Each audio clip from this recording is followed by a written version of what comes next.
கர்த்தருடைய பரிசுத்த நாமத்துக்கு ஸ்தோத்திரம். இன்னைக்கான வேத பகுதியை பார்க்கறதுக்கு முன்னாடி நேற்று நம்ம வீடியோவில் கேட்ட வினாவுக்கான வீடியோ இன்னைக்கு நம்ம பார்க்கலாமா?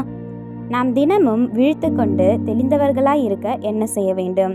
இதுக்கான பதில், வேதம் வாசித்து ஜெபம் செய்து நல்ல முடிவுகளை எடுக்க வேண்டும். சரி, இப்போ நம்ம இன்னைக்கான ஒரு சின்ன வினாவை பார்க்கலாமா? உண்மையில் எரிச்சலாக இருக்கிறவர்கள் என்ன ஆகுவார்கள்?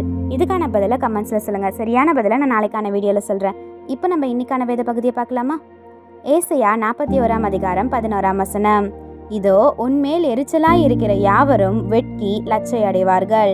உன்னோடே வழக்காடுகிறவர்கள் நாசமாகி ஒன்றுமில்லாமற் போவார்கள். All who rage against you will surely be ashamed and disgraced. Those who oppose you will be as nothing and perish.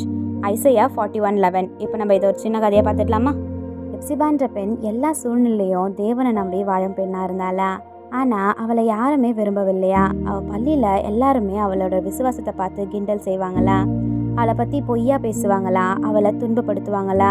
எப்சிக்கு சில நேரத்தில் ரொம்பவே கஷ்டமாக இருக்குமா? எனக்கு மட்டும் ஏன் இந்த மாதிரி சோதனை வருதுன்னு சொல்லிட்டு அவள் நினைப்பாளா?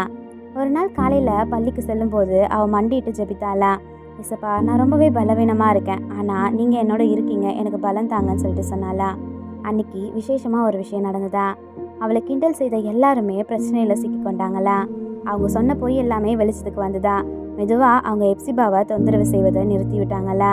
எப்சிபா அவங்களோட நிலைமையை பார்த்து சந்தோஷப்படலை. அவள் மனதில் அமைதியுடனும் அன்புடனும் தொடர்ந்து வாழ ஆரம்பித்தாளா? அவள் புரிந்து கொண்டாளா, அவளோட போராட்டத்தை அவள் தனியாக போராட வேண்டியதில்லை, ஏன்னா தேவன் அவளுக்காக போராடுகிறாருன்னு சொல்லிட்டு. அந்த நாள்லேருந்து எப்சிபா தைரியமாக நடந்தாளா, ஏன்னா தேவன் அவளோட இருப்பதனால. அவளை எதிர்க்கும் யாரையுமே வெற்றி பெற முடியாதுன்னு சொல்லிட்டு அவள் அறிந்தாளா? இதே போல் நம்மளும் தேவனை நம்பி நிற்கும்போது நம்மளை எதிர்க்கிறவங்க கூட வெற்றி பெற மாட்டாங்க, ஏன்னா நம்மளோட போராட்டங்களை ஏசப்பா நின்று கவனிப்பார். ஆமென்.